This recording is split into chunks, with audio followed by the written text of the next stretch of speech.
So first off, the group that's sitting in the back, if you want, there's chairs over here, so feel free to use this as your opportunity to grab a seat if you want. There's seats up at the front, seats all over there. So be awkward, grab a seat now if you want.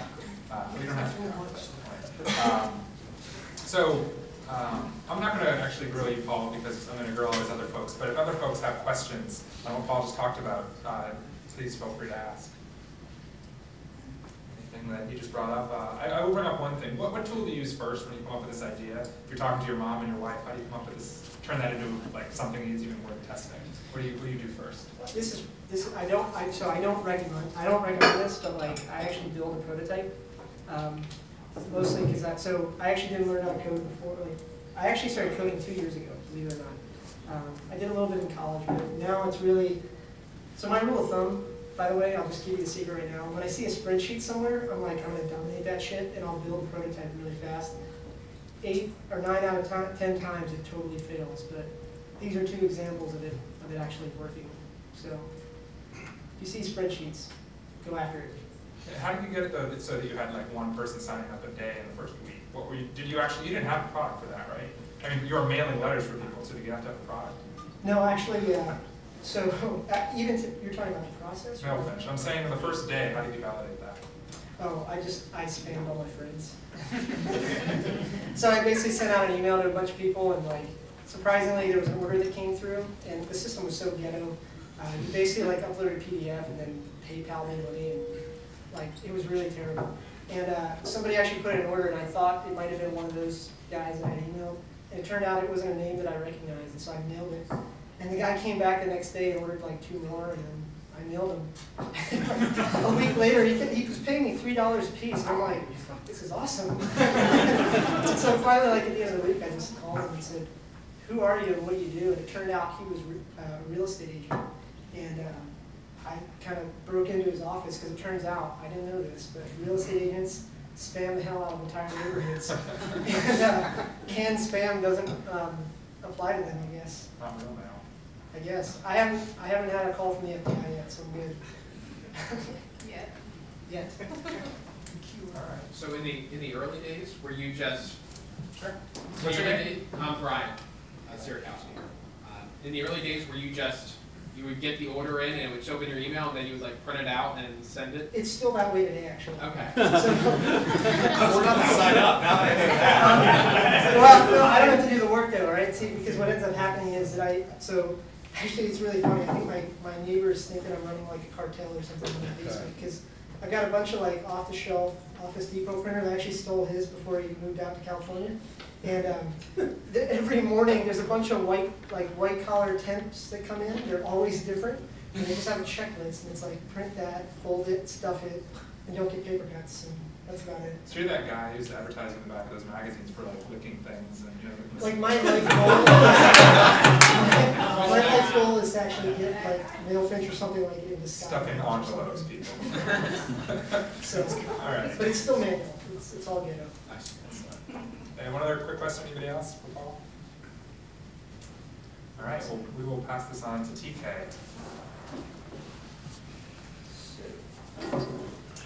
Please do feel free to think of any ideas, any questions you have, because you will get an opportunity after each.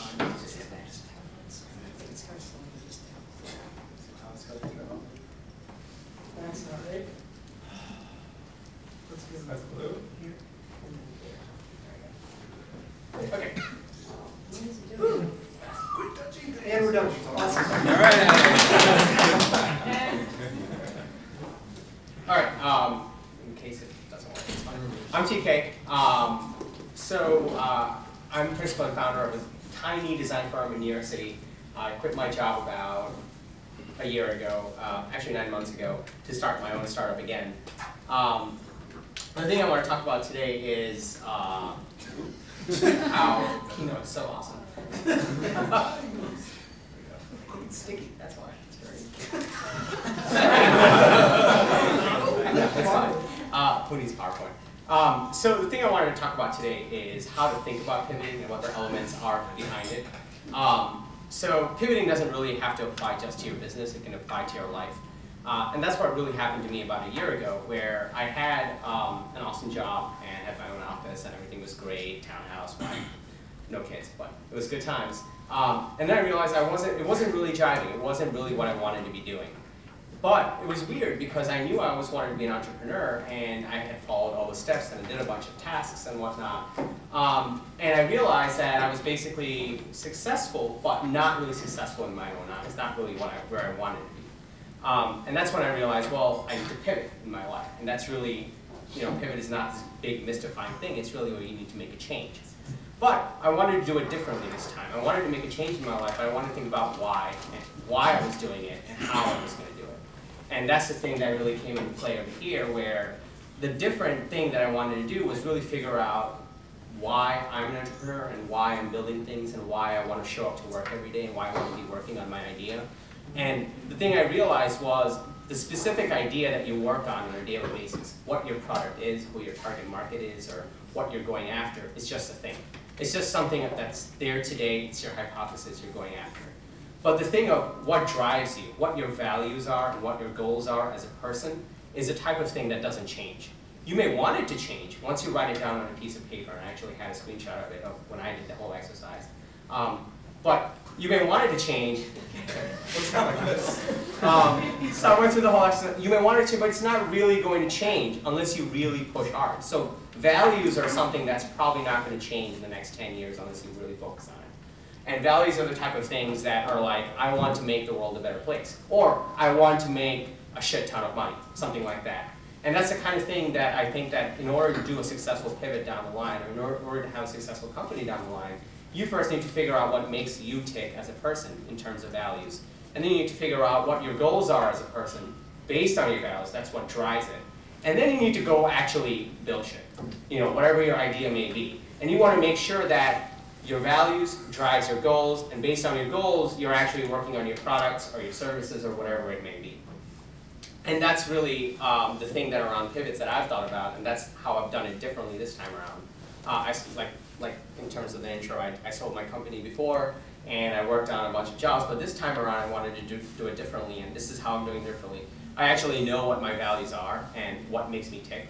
For example, in terms of Brain Trust and Company, which is the company that I'm the principal of, we want to make the world a better place. And it sounds like a nonprofit, but it's not, because we want to make the world a better place through technology. We want to apply technology on things.